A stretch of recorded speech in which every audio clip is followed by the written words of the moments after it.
ઠેકેદાર બનવા જોયું છે. આ વાત છે ને એ જનજનની વાત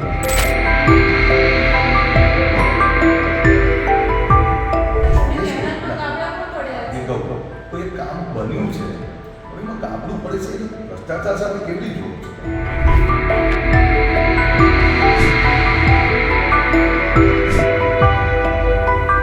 આ સમાજ કેવો છે એને પ્રેમથી માગો ને તો માથું આપે અને જો ટણી કરવા જાઓ તો માથું ઉતારી લેતા વિચાર ના કરે. આ ટણી વાળો સમાજ છે અને એની છાત્રત્વને કોઈ ચેલેન્જ ના કરી શકે.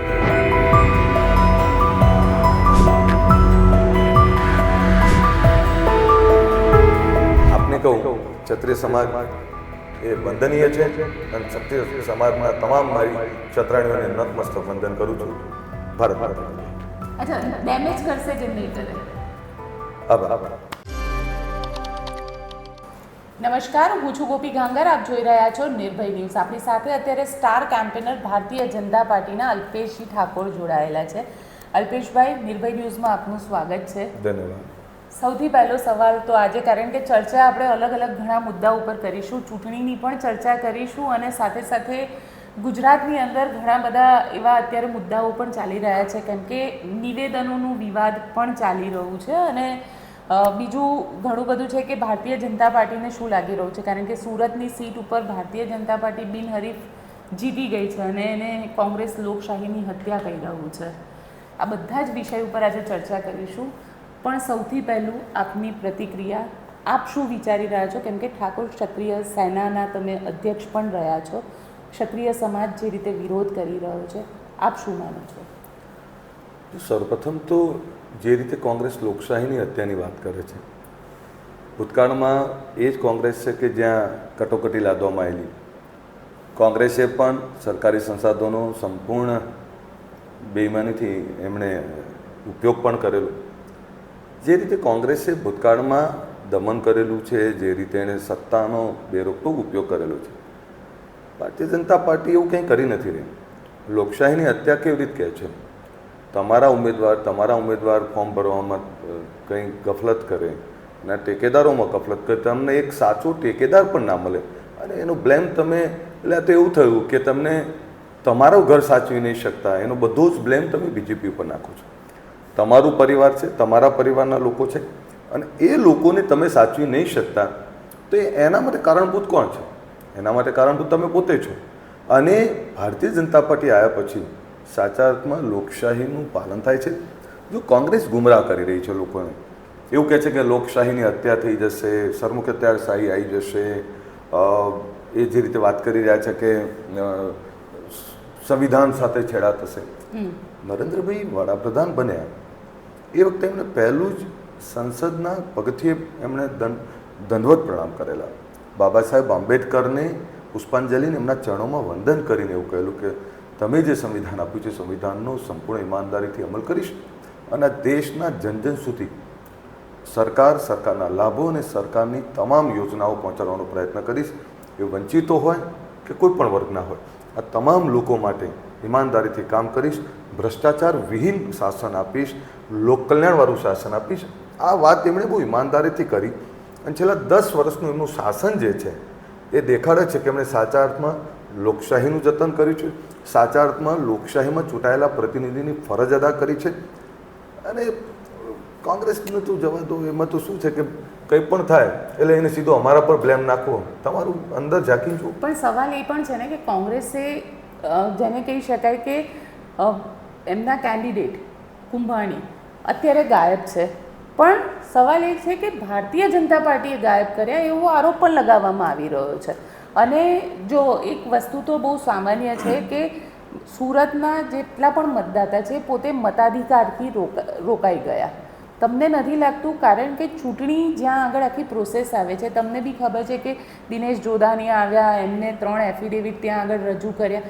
ક્યાંક ને ક્યાંક જે રીતે કોંગ્રેસ કહી રહી છે એ મુદ્દાઓ પણ ક્યાંક એસ્ટાબ્લિશ થાય છે કે ક્રાઇમ બ્રાન્ચનો ઉપયોગ કરવામાં આવ્યો, કે અપક્ષ જેટલા પણ કેન્ડિડેટ હતા એ બધાને શોધવા માટે, અને એવા તો કેવા બધા સાથે સાથ કેન્ડિડેટ આખા બધા વિડ્રો થઈ ગયા. એટલે ભારતીય જનતા પાર્ટી દબાણની રાજનીતિ પણ કરી તો રહી છે ને. પણ બીજેપી ક્યાં આવે છે આમાં? કોણે જોયું ક્રાઇમ બ્રાન્ચ આવ્યું? કોણે જોયું એમને દબાયા? આ ફક્ત એક આક્ષેપો કરે છે.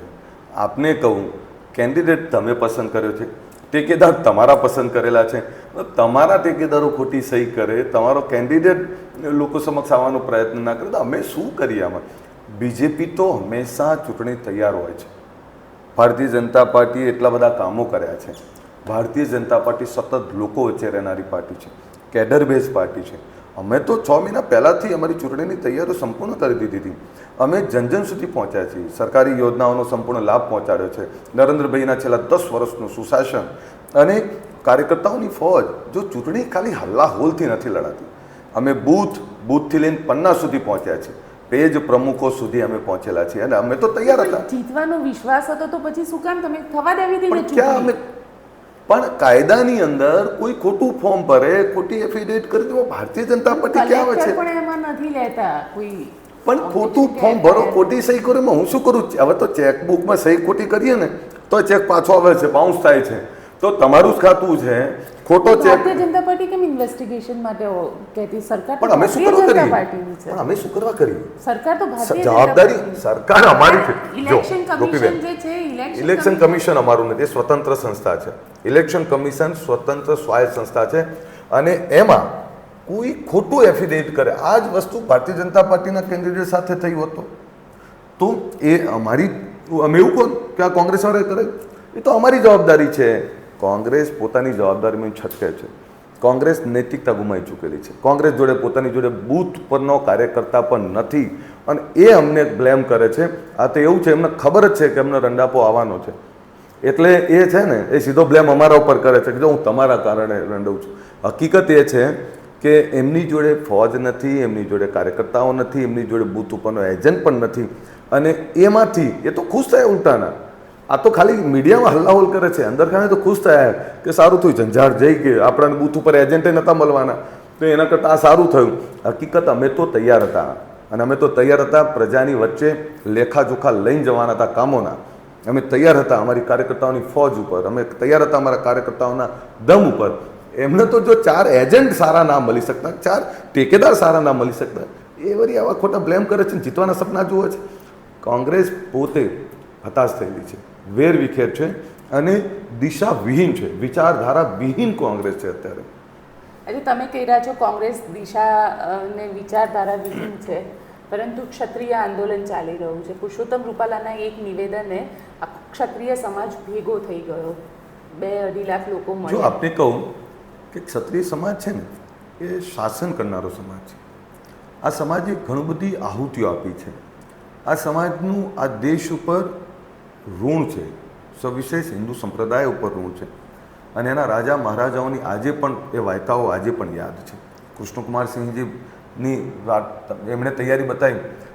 પરિસ્થિતિ એ છે કે એક શેઢો દબાય ને, હું તો ખેડૂતનો દીકરો છું, એક શેઢો દબાણો હોય ને તો 2 પેઢી સુધીના વેર ચાલે છે. આમણે તો આ રાષ્ટ્ર, અખંડ રાષ્ટ્ર માટે સરદાર સાહેબની એક અપીલ ઉપર એમણે પોતાના રાજા રજવાડાઓ બધી શાનો શોકત આપી દીધી. આ ગૌરવવંતો ઇતિહાસ છે. ક્ષત્રિયાણીઓનો ઇતિહાસ એવો છે કે એનો તાપ કોઈ સહન ના કરી શકે. આ જે કંઈ નિવેદન છે દુર્ભાગ્યપૂર્ણ છે, પરંતુ એ પણ કહું કે એમને વારંવાર માફી માગી છે. CR પાટીલ સાહેબે અપીલ કરી છે, અમિતભાઈ અપીલ કરી છે, અને આ છે ને, આ સમાજ કેવો છે, એને પ્રેમથી માગો ને તો માથું આપી દે, અને જો ટણી કરવા જાઓ તો માથું ઉતારી લેતા વિચાર ના કરે. આ ટણીવાળો સમાજ છે, અને એની છાત્રત્વને કોઈ ચેલેન્જ ના કરી શકે. એટલે આ જે કંઈ બાબત છે એમાં મને જે બીજું દેખાય છે એમાં કે ક્ષત્રિય સમાજ એક ગૌરવવંતો સમાજ છે, બહુ વિશાળ મનવાળો સમાજ છે, ભોળો સમાજ છે. જેટલો ટણી અને છાત્રત્વવાળો સમાજ છે એટલો જ ભોળો છે. તમે કોઈ ગમે તેવી બનાવ બને, પણ ક્ષત્રિયનો દીકરો ઊભો હોય તો વિચાર નહીં કરે, સીધો જ કૂદી પડશે, આગમાં કૂદી પડશે. કારણ કે એનામાં ગુણ છે રક્ષાના, એનામાં ગુણ છે લોકો માટેના રખોપા કરવાના, લોકો માટે ખપવાના. એક ક્ષત્રિય સમાજ માટે જે કંઈ નિવેદન થયું છે દુર્ભાગ્યપૂર્ણ છે, પરંતુ એમણે માફી માગી છે, અને ક્ષમા વિરુષ્ય ભૂષણમ, એ ક્ષત્રિય સમાજે તો અનેક લોકોને માફ કર્યા છે. એટલે માફ કરવો ના એ સમાજનો નિર્ણય છે. હું વ્યક્તિગત ના કહી શકું, પણ એટલું કહી શકું કે આ સમાજ ગૌરવવંતો સમાજ છે, છાત્રત્વવાળો સમાજ છે. મારી ક્ષત્રાણીઓને તો ઘણા બધા આહુતિઓ આપી છે. રાજા મહારાજાઓની વાયકાઓ આજે પણ લોકો યાદ કરે છે. પહેલાં ગૌરવવંતો સમાજ છે, એના માટે જે કંઈ નિવેદન દુર્ભાગ્યપૂર્ણ છે, પરંતુ હું એવું માનું છું કે એમને કોઈ અજાણતા બોલી ગયું છે આ નિવેદન. કોઈ એવી એમની ભાવના મને લાગે છે કે એવું નહીં હોઈ શકે કદાચ. અને એમણે વારંવાર હૃદયથી દિલથી માફી માગી છે. અને ક્ષત્રિય સમાજ તો બહુ વિશાળ મનનો આ સમાજ છે. તમે કહી રહ્યા છો ક્ષત્રિય સમાજ વિશાળ મનનો સમાજ છે. પુરુષોત્તમ રૂપાલાએ માફી પણ માંગી લીધી, પરંતુ ક્યાંક માફીમાં ટણી હતી એવું માનો છો તમે?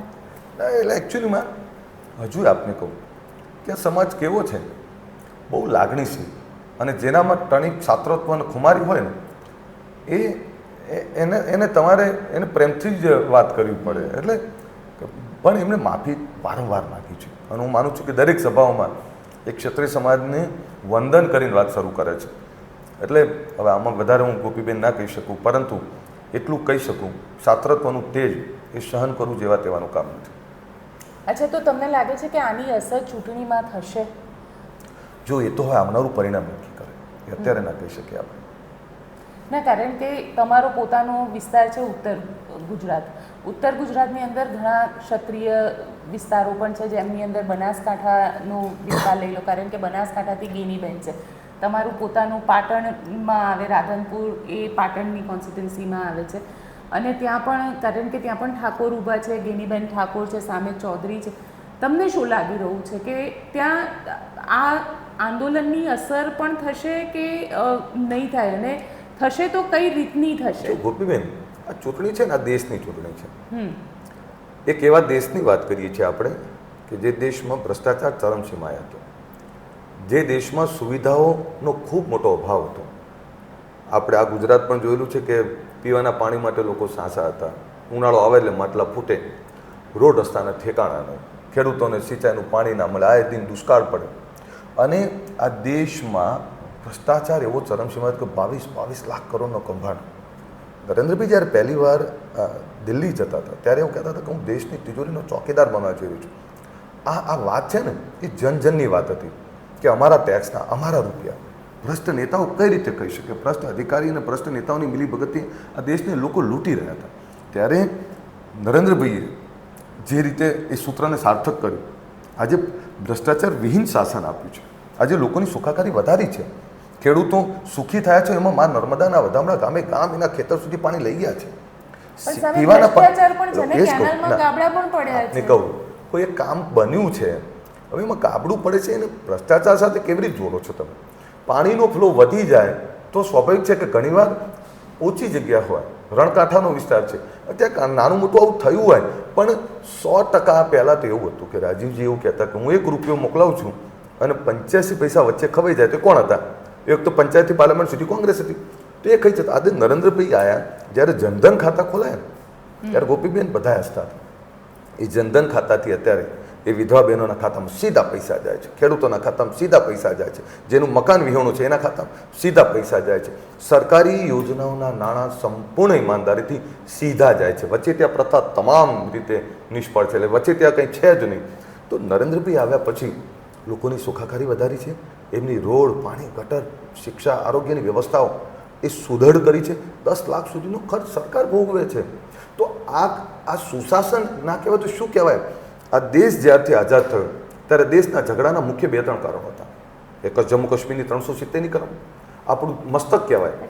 નહીં, ચલો આપણે 370ની વાત પણ કરીશું અને હું આપણે પણ વાત કરું નહીં, એ જ વાત કરું. ક્ષત્રિય આંદોલન વાત એ કહું છું, તમે એક મુદ્દાને પકડી ના રાખો. હું જ્યારે કહેતો 370ની કલમ કેમ નહીં? આ દેશનું મસ્તક અલગ હતું. એક દેશ, એક રાષ્ટ્રના 2 સંવિધાન, 2 ધ્વજ હોય એ કેવી રીતે ચાલે? નરેન્દ્રભાઈ અમિતભાઈએ 370ની કલમ દૂર કરીને બધા એવું કહેતા હતા કે લોહિયાર નદી વહેશે, કાંકરી ચાળો ના થયો. અને આજે 370ની કલમ દૂર થઈ. હવે લોકો જોવે છે કે POK લઈ લઈશું. બીજી વાત હતી રામ મંદિર. લોકોની આસ્થા સાથે જોડાયેલો આ પ્રશ્ન, અને લોકોની આસ્થા સાથે જોડાયેલો પ્રશ્ન રામચંદ્ર ભગવાન 550 વર્ષથી એ તંબુમાં બિરાજતા હતા. લોકોની આસ્થા હતી. અને આજ કોંગ્રેસમાં મેણું મારતા હતા કે રામ મંદિર બનાવવાનું તો વચન આપ્યું હતું, શું કરો છો તમે? તારીખ નથી બતાવતા. આજે રામ મંદિર બન્યું, એ જ કોંગ્રેસ રામચંદ્ર ભગવાનના દર્શન કરવા ના આવી. આ દેશની જે એકતાને, અખંડિતાને જે અસર કરે એવી બાબત હતી, એ આવા પ્રશ્નો હતા. અને એ પ્રશ્નોનું સોલ્યુશન નરેન્દ્રભાઈ લાવ્યા. એમણે આ દેશની અંદર લોકોની સુખાકારી માટે મેક ઇન ઇન્ડિયાનું સૂત્ર આપ્યું. આજે આપણી ઇકોનોમિક ગ્રોથ કરી રહી છે. જ્યારે કોંગ્રેસે છેલ્લે શાસન છોડ્યું ત્યારે 12 થી 13મા નંબરની આપણી ઇકોનોમી હતી. આજે 5મા નંબર આવે છે 2027 સુધીમાં. દેવું પણ 200 ગણું વધ્યું. નહીં, તમે જો આવક વધે એવું કહેવાય છે કે જેનું દેવું વધારે ને રાષ્ટ્ર સક્ષમ. અમેરિકા ઉપર દેવું છે, ચાઇના ઉપર દેવું છે, રશિયા ઉપર દેવું છે. એટલે દેવું એ દેશની કંગાલી નહીં બતાવતી, દેવું તમારી સદ્ધરતા બતાવે છે. તમને કહું પણ અરે હું આપને જ કહું, લોકોની આવક વધી છે તો 25 કરોડ લોકો ગરીબી રેખાથી ઉપર કેવી રીતે આવ્યા? આ મોબાઈલ 2 લાખ રૂપિયાનો છે તો આમાં તમને 2.5 લાખની લોન મળશે, આમાં લાખ રૂપિયા જ મળશે. એટલે ભારતની ઇકોનોમીનો ગ્રોથ એટલો બધો મજબૂત થયો છે જેના કારણે આજે આપણી ઇકોનોમી સ્ટ્રોંગ થઈ રહી છે અને આવનારા સમયમાં વર્લ્ડની 3જા નંબરની ઇકોનોમી થવાની છે. 2027-28માં જ આ સપનું પૂરું થઈ જશે. બેરોજગારીની જે લોકો વાત કરતા હોય, રોજગારીના માપદંડો અલગ અલગ છે. રોજગારી એ ચાહે પ્રાઇવેટ સેક્ટર હોય, ચાહે ધંધા રોજગારની હોય. આ વિશ્વકર્મા યોજના શું છે? વિશ્વકર્મા યોજનામાં નાના નાના કુશળ કારીગરો છે, એ લોકોને સરકાર વ્યવસ્થા ઊભી કરે, લોન આપે, ધંધા રોજગાર કરવાની વાત કરે. નાના નાના સ્મોલ જે સ્કેલવાળા છે, જે લોકો સ્ટાર્ટઅપવાળા છે, તો આ બધાને સરકાર મજબૂત મદદ કરે છે. અને એના કારણે આજે ઇકોનોમી વધી રહી છે. આપણી ઇકોનોમી સ્ટ્રોંગ થઈ છે એના કારણે સરકારની નીતિઓની ચોક્કસ અમલવારી નરેન્દ્રભાઈ 100% અમલવારી સાથે ચાલે છે. આ વિકસિત ભારતનો રથ લઈને નીકળ્યા.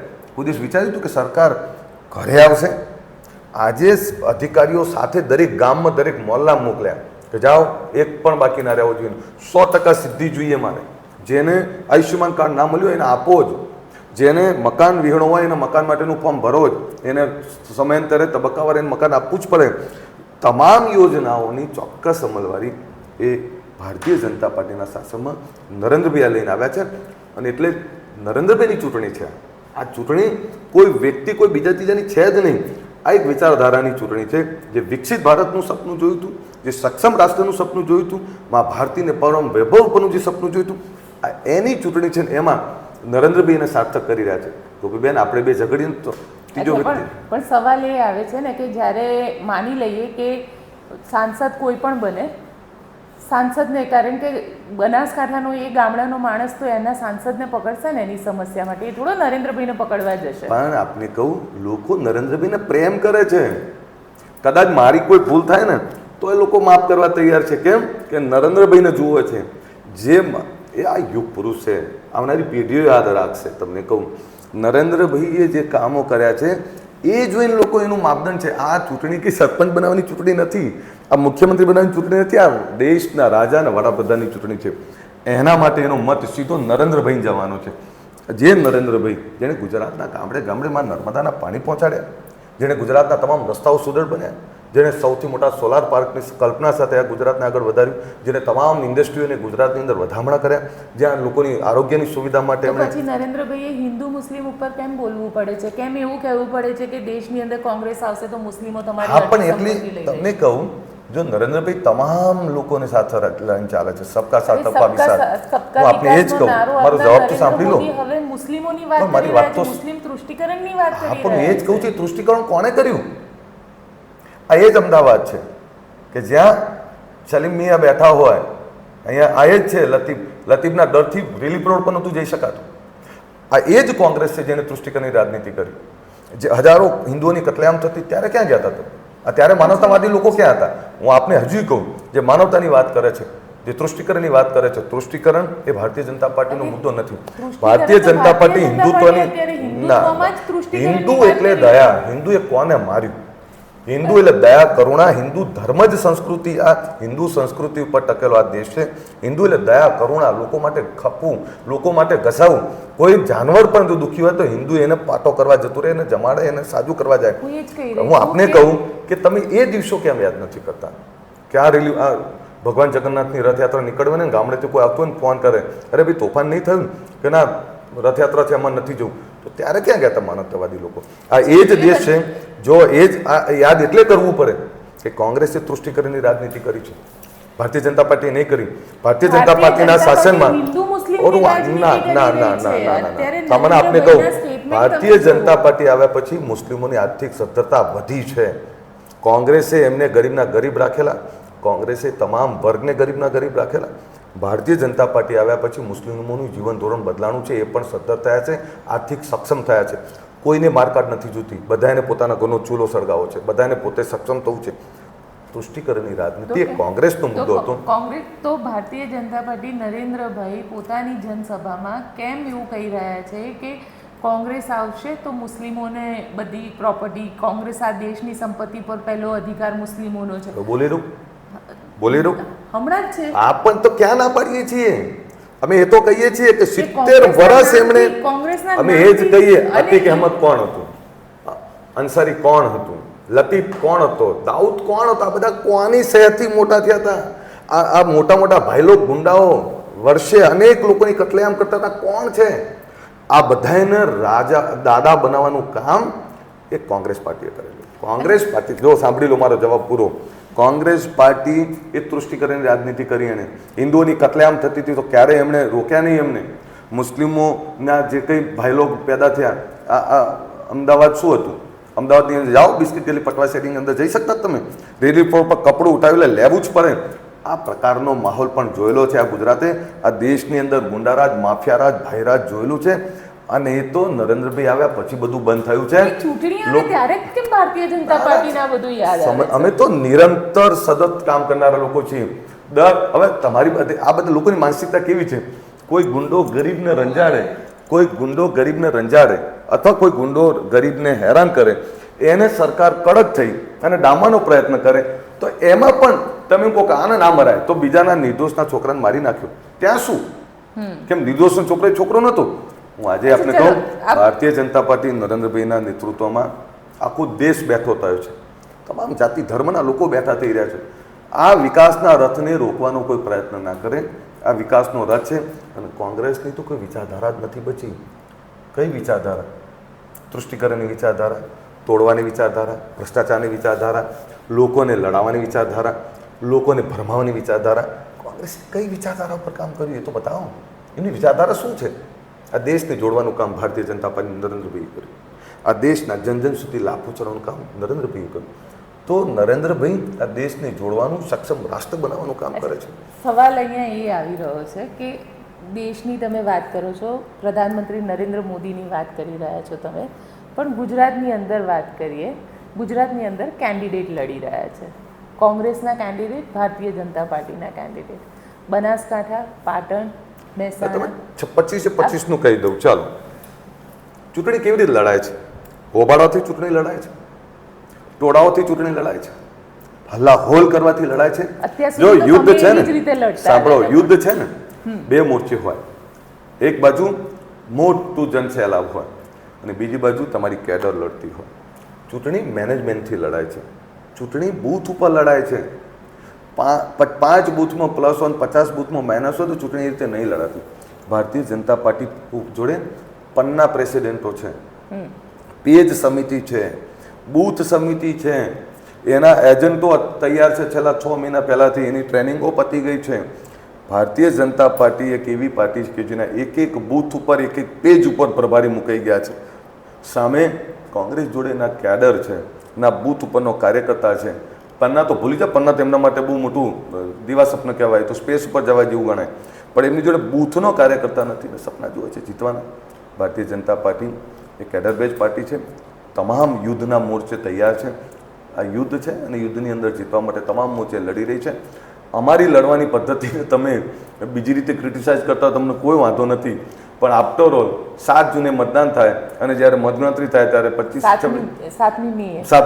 7મી મે 4 જૂને મતગણતરી થાય ત્યારે આપને કહું કે તમામ રીતે કમળ ખીલ્યું હશે ત્યારે તમારા ટોન બદલાઈ જશે બધા એના.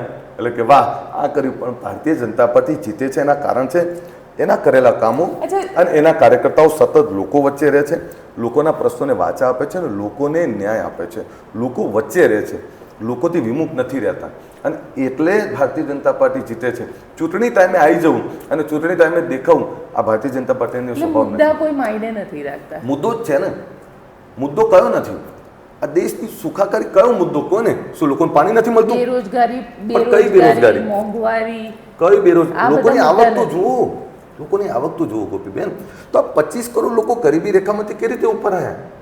લોકોની આવક ના વધી હોય તો 25 કરોડ લોકોનું જીવન ધોરણ કેવી રીતે બદલાવાનું? હું આજે આપને કહું, લોકોને પાણી નથી મળતું, લોકોને રોડ રસ્તા સારા નથી મળતા, લોકોને શિક્ષણ આરોગ્યની સુવિધાઓ સારી નથી મળતી. 10 લાખ સુધીનો ખર્ચ સરકાર ઉઠાવે છે. લોકોને લો એન્ડ ઓર્ડરમાં પ્રોબ્લેમ છે, લોકોની સુખાકારી, લોકોને પ્રોટેક્શન આપવામાં સરકાર નિષ્ફળ છે. લોકોની સુખાકારી વધારીને હવે તો સુશોભન તરફ આગળ વધી રહી છે ભારતીય જનતા પાર્ટી. એટલે ગામડાઓને પણ શહેરો સમકક્ષ બનાવી રહી છે. ત્યારે લોકોને ખૂટે શું? એ ભૂલી ગયા કે એ ભૂલી ગયા કે 70 વર્ષ લોકોએ પાણી માટે ટળવડ્યા છે. ગામોના ગામ ઉનાળામાં ખાલી થઈ જતા. એ ભૂલી ગયા કે રોડ રસ્તાના કોઈ ઠેકાણા ના હોય. એક થાંભલો માગવા જવું હોય ને વીજળીનો તો લોકો ફાંફે ચડતા. સાંજ પડે એટલે લાઇટ જતી રહે, વરસાદનું એક ટીપું પડે લાઇટ જતી રહે. એ ભૂલી ગયા લોકો. એ ભૂલી ગયા કે આએ દિન તોફાનો થતા હતા. એ ભૂલી ગયા કે ગુજરાતનો એક જિલ્લો ભાઈ લોકોથી ઓળખાતો હતો. આ બધામાંથી મુક્ત કોણે કર્યું? તો એ તો નરેન્દ્રભાઈએ કર્યું, ભારતીય જનતા પાર્ટીની સરકારે કર્યું. એ લોકોને પ્રોટેક્શન આપ્યું, લોકોને સગવડો આપી અને લોકોની સુખાકારી વધારી. આ ભારતીય જનતા પાર્ટીએ કર્યું છે. એની સામે શું સવાલ? કયા કામ નથી કર્યા? તમે હું લડીએ તોય કોઈ બીજું ના છોડાઈ શકે. એની જગ્યાએ યુક્રેનનું યુદ્ધ થાય અને ત્યાં બાળકોને ત્યાં ભારતનો ઝંડો લઈને નીકળે અને એમાં પાકિસ્તાનના છોકરાઓને પણ એવું થાય કે લાવો ભારતનો ઝંડો પકડી લઈએ અને અહીંયા સુરક્ષિત મૂકી જાય. દુનિયાની અંદર ક્યાંય પણ કંઈ બને તો દુનિયાની અપેક્ષા છે નરેન્દ્રભાઈ ઉપર. આખી દુનિયા નરેન્દ્રભાઈને માને છે. અરે નરેન્દ્રભાઈએ કરેલા કામો, મેં કહ્યું ને વિકસિત ભારતનો સંકલ્પનો રથ તો જુઓ તમે. 25, 50 અધિકારીઓ સાથે ગામ ગામ પહોંચ્યા. તો બીજું શું કરું? અચ્છા ચાલો ભૂલી જાઓ. અમે જે કંઈ કર્યું છે બધું બરોબર છે. કોંગ્રેસ આવશે શું કરશે મને સમજાવો. ચાલો, એ તો કોંગ્રેસે જોવાનું છે. કોંગ્રેસ આવીને લોકો શું કરશે? આ કરશે ને, હું કહું એ શું કરશે કહી દઉં. એ શું કરશે? એ આવશે પાછા ભયરાજ આવશે, એ આવશે પાછો ભ્રષ્ટાચાર આવશે, એ આવશે એટલે પછી પાણીના ફાંફા, એ આવશે એટલે અણઘડ વહીવટ, એ આવશે એટલે ભ્રષ્ટાચાર વધારશે. આ કામ કરશે એ લોકો કોમને લડાવવાનું એવું લાગે છે કે રામ રાજ્ય આવી ગયું છે દેશ. સાચા અર્થમાં રામ રાજ્યનું સુરાજ્ય આજે આવ્યું છે. એ નરેન્દ્રભાઈના નેતૃત્વમાં આવ્યું છે. અને નરેન્દ્રભાઈ તો યોગ પુરુષ છે. આજે લોકો 100 વર્ષ પછી પણ ગાંધીને યાદ કરે છે. આજથી પેઢીઓ નરેન્દ્રભાઈને યાદ રાખશે. કારણ કે એક એવા વડાપ્રધાન 2048માં શું થશે કોને શી ખબર. એમણે કહ્યું કે 2048નો રોડમેપ બનાવી રહ્યો છે કે ત્યારે આ વિશ્વની ટોપ 3 ઇકોનોમીમાંની આપણી હશે. અમેરિકાને પાછળ પાડી દઈશું. એટલી સ્ટ્રોંગ ઇકોનોમી અત્યારે એમણે એક રોડમેપ તૈયાર કર્યો છે. એના પર કામ કરી રહ્યા છે. આએ દિન ચાઇના આપણા કાંકરી ચારો કરતું તથા શાંતિ. આએ દિન આપણાના આજુબાજુના પડોશી દેશો, આજે પાકિસ્તાનના લોકો પણ એવું અપેક્ષા રાખે છે કે મને ખાસ નરેન્દ્ર મોદી જેવા વડાપ્રધાન પાકિસ્તાનમાં મળ્યા હોત. તમે દરેક જગ્યાએ નરેન્દ્રભાઈએ બાહ્ય સુરક્ષા અને આંતરિક સુરક્ષા આને પણ એટલું ધ્યાન આપ્યું. એમણે દેશની અંદર સ્ટાર્ટઅપ. નરેન્દ્રભાઈ સિવાય કોઈ બીજો મુદ્દો જ નથી. પણ કેમ નહીં? અમારી જોડે આટલું મોટું ભાતું છે. લોકલ મુદ્દા કોંગ્રેસ જોડે ગાંધી પરિવાર છે શું? મને એ તો કહો. ચૂંટણી લડાઈ રહી છે ગુજરાતની અંદર, લોકસભાની ચૂંટણી. લોકલ મુદ્દા બતાવો. ચલો મને. ક્ષત્રિય આંદોલન ચાલી રહ્યું છે. તમારા જ એ અમારો પરિવારનો પ્રશ્ન છે. ક્ષત્રિય આંદોલન અમે નેતાઓ, અમારા ક્ષત્રિય આગેવાનોને અમે પગે પડીશું, હાથ જોડીશું, એમને વિનંતી કરીશું. ચલો બીજો મુદ્દો બતાવો. ગેનીબેન ઠાકોર અત્યારે મેદાનમાં છે. એ કોંગ્રેસમાં લડી રહ્યા છે. ભારતીય જનતા પાર્ટીના ઉમેદવાર સામે 2 વિચારધારા લડી છે. ચલો ત્રીજો મુદ્દો કહો. તમારી સામે ઘણા બધા બીજા પણ મુદ્દા છે. મોંઘવારીના મુદ્દા છે, પેપર લીકના મુદ્દા છે, કેટલા બધા મુદ્દા છે. ભૂલી ગયા ગોપીબેન. આ જો ખામીઓ સરકાર હોય એટલે થોડી નાની મોટી આવે, પણ એમાં સુધારો કરી અને સાંભળો, હસમુખ પટેલ જેવા નિષ્પક્ષ ઈમાનદાર અધિકારીને મૂકી અને અત્યારે એક પણ પ્રકારનું એવું પેપર લીક ના થાય એના માટેનો અધિકારી પણ મૂકી દીધો. ચલો ચોથો મુદ્દો લાવો. એવું કહેવાય છે કે ગુજરાતમાં સરકાર જ નથી. સરકાર તો દિલ્હીથી ચાલે છે. કોણ કરે છે? સરકાર તો દિલ્હીથી ભૂપેન્દ્રભાઈ જેવો પ્રેમાળ મુખ્યમંત્રી, અમારા ભૂપેન્દ્રભાઈ, લોકો હસમુખા મુખ્યમંત્રી, અમારા હર્ષભાઈ જેવો ડાયનામિક ગૃહમંત્રી, અમારા ડેમેજ કંટ્રોલ કરવો પડી રહ્યો છે. તો સ્વાભાવિક છે. એ તો પરિવારમાં નાની મોટી નારાજગી થઈ હોય તો 100 વાર હાથ જોડવા પડે. આ ભારતીય જનતા પાર્ટી છે. નાની મોટી અમારાથી ભૂલ થઈ હોય તો 100 વાર માફી માંગીએ. કોંગ્રેસ જેવું નથી કે પડે તોય ઊંચા રહે. ભારતીય જનતા પાર્ટીમાં આ તો છે ખૂબી કે અમારો નાનો કાર્યકર્તા નારાજ થાય ને તો અમે હાથ જોડીએ છીએ કે ભાઈ તારા વગર અમને નહીં ચાલે. ભલે 5 લાખ 10 લાખ લીડર જીતતા હોય તેમ છતાં અમે હાથ જોડીએ છીએ. અને કોંગ્રેસ પાર્ટી એ જતા હોય તો જાય આ પ્રકારનું. એટલે બાપુ જમને એવું કીધું હતું કે અમારે 5-10 કોઈના નિવેદનો તમે પકડી ના જો કોઈએ જો હું આજે તમને કહું, કોઈના નિવેદનોને મારી સાથે તમે જોડો નહીં. મેં આપને કહી દીધું કે જે મારો જવાબ હતો મેં આપી દીધો. કોઈ મુદ્દો એવો નથી કે જેનાથી ગુજરાતની જનતાએ ભારતીય જનતા પાર્ટી સિવાય કોંગ્રેસને મત આપવો પડે એવો એક ઓથેન્ટિક મુદ્દો મને બતાવો કે લોકોની સુખાકારી નથી, લોકોને તકલીફ પડી રહી છે, લોકોને લો એન્ડ ઓર્ડરમાં તકલીફ છે, હેલ્થમાં તકલીફ છે, શિક્ષણ. આજે શક્તિસિંહ એક મુદ્દો ઊભો કર્યો કે જે કહેવાય કે સ્વતંત્ર રીતે મતદાન થતા લોકોને રોકી કોણે રહ્યા, રોક્યા? કારણ કે ક્યાંક પોલીસનો ઉપયોગ થઈ રહ્યો ક્યાં છે. થઈ રહ્યો છે?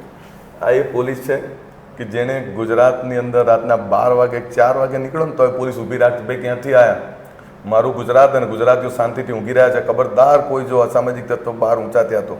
એ ગુજરાતની પોલીસ, ઈમાનદાર પોલીસ, ગુજરાતના એક એક લોકોની સુરક્ષા કરે છે, ચિંતા કરે છે. હવે એમની સામે સવાલ કરશે, એ જ પોલીસ ધમકાઈ પણ રહી છે ને. પણ કોણે જોયું?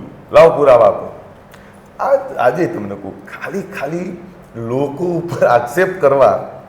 મેં હજુ આપણે ગોપીબેન દાવાથી કહું છું, હું તો નરેન્દ્રભાઈની પાર્ટીની વાત કરું છું, નરેન્દ્રભાઈના શાસનની વાત કરું છું અને ભૂપેન્દ્રભાઈના શાસનની વાત કરું છું. તમે એક મુદ્દો એવા આપો કે જેમાં અમે નિષ્ફળ હોય. અમે સફળ છીએ જન અને જન સુધી એની યોજનાઓના લાભ પહોંચાડવામાં.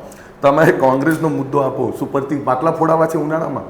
શું પરથી દાદાગીરીઓ જોવી છે, કોમી તોફાનો જોવા છે, ભાઈરાત જોવું છે, ગુંડાઓ જોવા છે?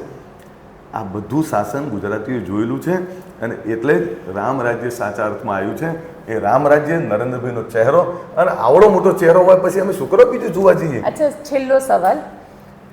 5 લાખની લીડનો દાવો તમારા અધ્યક્ષશ્રીએ કર્યો છે, લાગે છે 5 લાખની લીડ આવશે? કેમ કર્યો છે?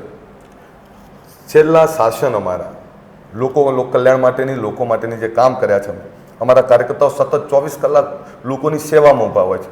ભારતીય જનતા પાર્ટીનો કાર્યકર્તા ચૂંટણી વખતે નહીં આવતો, એ ભારતીય જનતા પાર્ટીનો કાર્યકર્તા 24 કલાક 365 દિવસ લોકોની સેવામાં હોય છે. એનો ચૂંટાયેલો પ્રતિનિધિ દરરોજ એને લોકોની વચ્ચે હોય છે.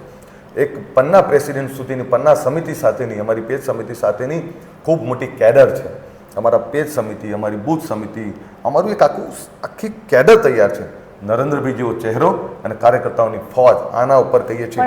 ઘણી સીટો, આજે પણ ઇલેક્શન તો જાતિના નામ ઉપર જ થાય છે, ઘણી સીટો ઉપર તો તમને કહું, તમે 5 લાખ ભૂલી જાઓ. ઘણી સીટો તો 5 લાખ ભૂલી જાઓ, ઘણી સીટો તો રેકોર્ડ તોડી નાખવાની, 10-10 લાખ ઉપર જીતવાની. આ શબ્દો લખી રાખજો. 5 લાખ તો અમારા પ્રમુખે અમને આપ્યું છે, પણ કાર્યકર્તાઓએ નેમ લીધી છે. આ વખતે પ્રમુખ સાહેબને ખોટા પાડવા છે કે સાહેબ ઓછું બોલી ગયા. તમે આટલા મોટા કુશળ સંગઠન કરતા હોય, અમિતભાઈ નરેન્દ્રભાઈ જેવા નેતાઓ હોય, ભૂપેન્દ્રભાઈ જેવા આપણા દયાળુ મુખ્યમંત્રી બેઠા હોય, અને અમારા જેવા હજારો લાખો કાર્યકર્તા હોય, શું કરો ઓછું બોલો છો? 5 લાખથી ઉપર અને એવી ઘણી સીટો હશે કે તમે લખી રાખજો. ક્ષત્રિય આંદોલન ડેમેજ કરશે કે નહીં કરે? આપને કહું, ક્ષત્રિય સમાજ એ વંદનીય છે અને ક્ષત્રિય સમાજના તમામ મારી ક્ષત્રાણીઓને નતમસ્તક વંદન કરું છું. ભારત માતા કી જય. અચ્છા, ડેમેજ કરશે કે નહીં કરે? આભાર. ચલો, આ હતા અલ્પેશભાઈ. હવે આપને અમારો આ રિપોર્ટ કેવો લાગે કોમેન્ટ બોક્સમાં ચોક્કસથી જણાવજો. અમારી ચેનલ નિર્ભય ન્યૂઝને લાઇક, શેર અને સબસ્ક્રાઇબ કરવાનું ભૂલશો નહીં.